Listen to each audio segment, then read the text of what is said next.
রাজস্থানের শুকনো উঠোন থেকে পিপাসার জল আনতে যাকে আপনি পাঠিয়ে দেন 10 মাইল দূরে সরকারি দাঁড়ায়, আর 20 মাইল হেঁটে ক্লান্ত বিধ্বস্ত যে রমণী ঘোড়া কাকে ঘরে ফিরলে তাকে চুলার আগুনের সামনে বসিয়ে দেন আপনার রুটি বানাতে, আমি সেই মেয়ে।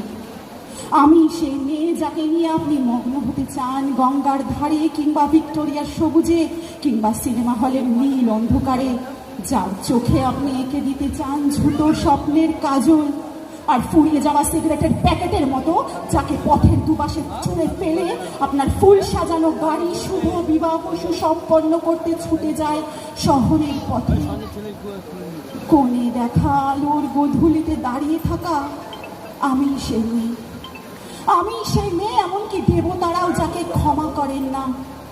অহংকার আর শক্তির দম্ভে যার গর্ভে আপনি রেখে যান কুমারীর অপমান, আর চোখের জলে কুন্তি হয়ে নদীর জলে ভাসে